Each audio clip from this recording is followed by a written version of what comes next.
Hello friends, welcome back to my channel. आज जिस topic पे मैं वीडियो बना रही हूँ वो इग्नू के उन स्टूडेंट्स के लिए हैं जो कि बैचलर ऑफ एजुकेशन कर रहे हैं, यानी कि बीएड। तो जो बुक मैंने ली है वो आपकी BES 1 to 1 है और चैप्टर 1 का इम्पॉर्टेंट क्वेश्चन है यहाँ पे। जो चैप्टर 1 है उसका नाम जो लोग कर रहे हैं उनको पता ही होगा, concept of childhood and adolescence. तो जो क्वेश्चन पूछा जाता है वो ये पूछा जाता है कि define childhood, what are its different perspective. अब स्टूडेंट्स इसमें एक्चुअली ये भी आ सकता है कि आपको बोला जाए कि कोई एक पर्सपेक्टिव को डिफ़ाइन करो, या फिर वो पर्सपेक्टिव आपको दे दिया जाए जैसे कि एंथ्रोपोलॉजिकल, हिस्टोरिकल, सोशोलॉजिकल, कल्चरल, उनमें से किसी एक को डिस्क्राइब करो। तो मैंने एक्चुअली यहाँ पे चारों ही कर दिए हैं ताकि आप लोग अगर इनमें से कोई एक करना चाहें तो एक कर लीजिए, अगर चारों करना चाहें तो चारों भी आप कर सकते हैं। तो इसलिए मैंने इस पे जो है यहाँ पे जो है नोट्स प्रोवाइड करा है। तो सबसे पहले मैंने जो है डेफिनेशन दी है चाइल्डहुड की। Childhood has not been defined and experienced in the same ways in all societies at all times. The modern Western conception of childhood is historically and culturally specific.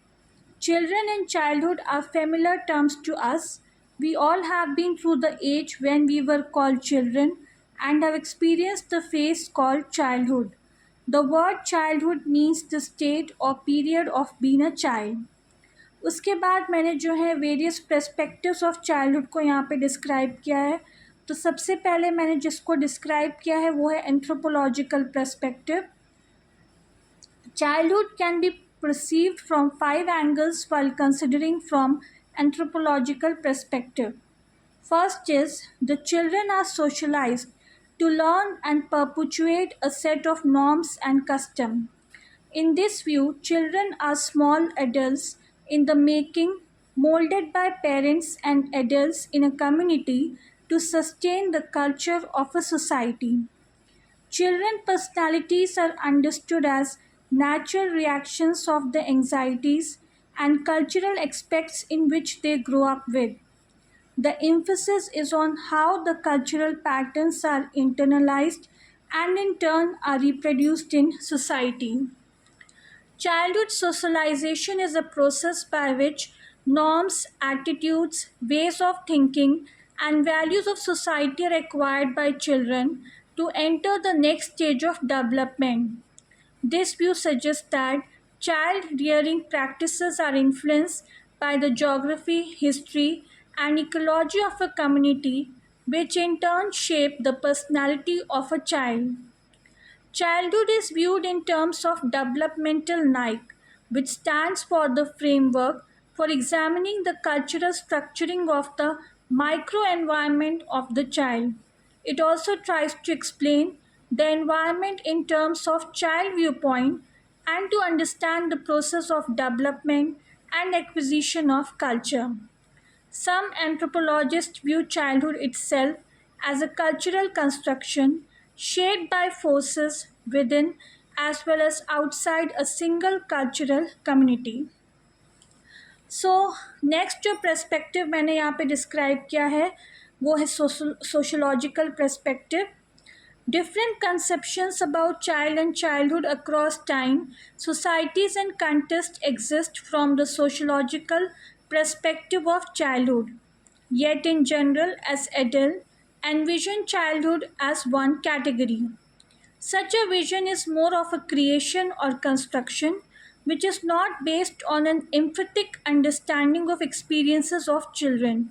It is shaped by a uniform and narrow vision of society which may have a deep implication on lives of children.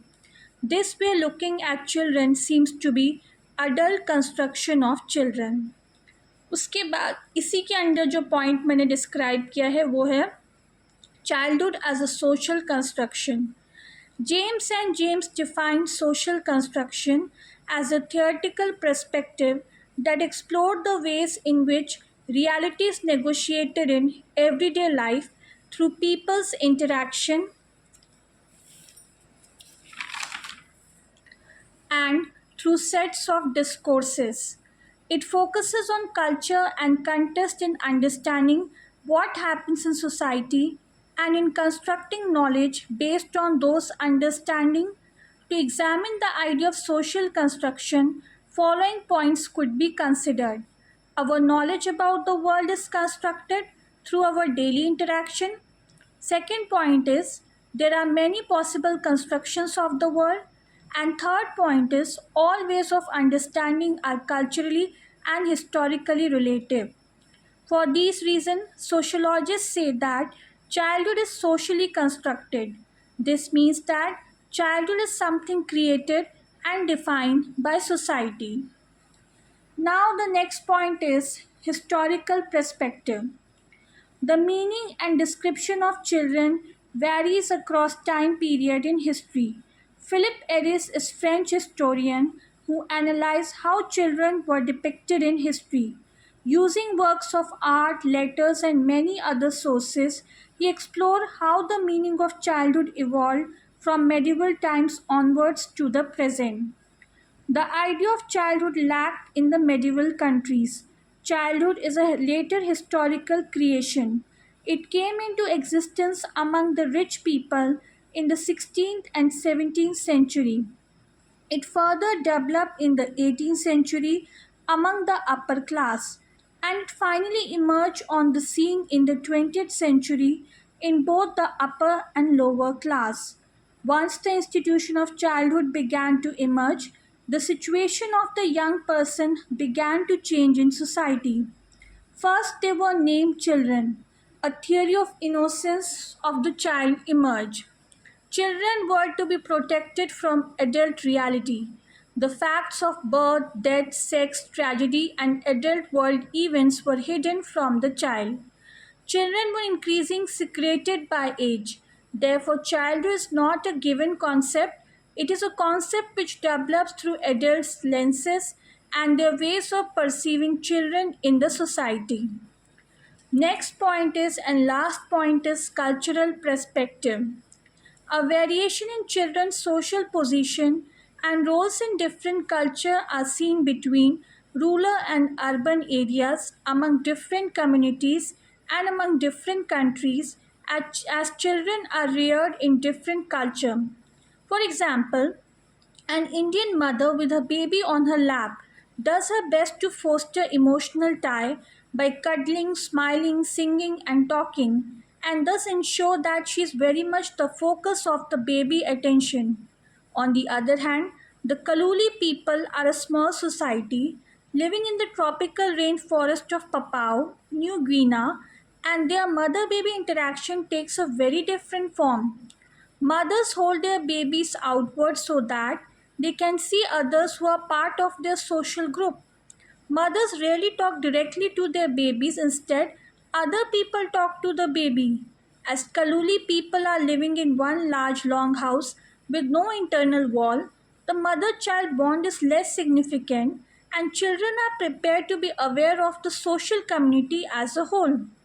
Hence, they adopted the practice of facing the child outward and not towards the mother. Further, the mother in Western society gives much importance to teach the child the name of the object and its properties, whereas in the second case, the mother wants to teach the child the culture norms for polite speech and to focus on interpersonal aspect. Another point is that in Western society, mothers join their children in play to foster their cognitive and educational skill, whereas in Japanese society, play is merely a means of involving a child in social rituals that will develop mother-child relationship. In shaping the personality of children, the child rearing practices are most important. Thus, we may say that each society sets out to produce children with personality characteristics that fit in with its own values. तो students answer थोड़ा सा लंबा है, पर अगर आपके exam में चारों पर्सपेक्टिव को डिस्क्राइब करने को बोला गया है तो आपको चारों ही लिखने पड़ेंगे। अगर एक को बोला जाएगा तो आपको एक को डिस्क्राइब करना होगा। कई बार ऐसे क्वेश्चन आ जाता है define childhood and explain one of the perspective or write a short note on historical perspective or anthropological perspective या sociological perspective। तो उस पॉइंट ऑफ व्यू से मैंने इस आंसर को ओवरऑल आप लोगों को प्रोवाइड कराया है। और अगर आपको मेरा ये वीडियो पसंद आया हो और अगर मेरे नोट्स आप लोगों को हेल्पफुल हो आपके एग्ज़ाम पॉइंट ऑफ व्यू से या असाइनमेंट बनाने के पॉइंट ऑफ व्यू से, तो आप प्लीज़ मेरे चैनल को लाइक कीजिए, शेयर कीजिए, सब्सक्राइब कीजिए, बेल आइकन को दबाइए ताकि जब भी मैं कोई लेटेस्ट वीडियो डालूँ तो उसकी नोटिफिकेशन आप तक पहुँच जाए। अगर आपको इस चैप्टर से रिलेटेड नोट्स चाहिए हो, सॉल्व्ड असाइनमेंट्स चाहिए हो या previous year solve question paper चाहिए हो, तो आप मुझे मेरे व्हाट्सएप नंबर पे कांटेक्ट कर सकते हैं। नीचे डिस्क्रिप्शन बॉक्स में मेरा नंबर मैं लिख दूंगी, आपको सिर्फ मैसेज करना है, कॉल नहीं करना है। आज के लिए बस इतना ही था स्टूडेंट्स। नेक्स्ट वीडियो तक बाय।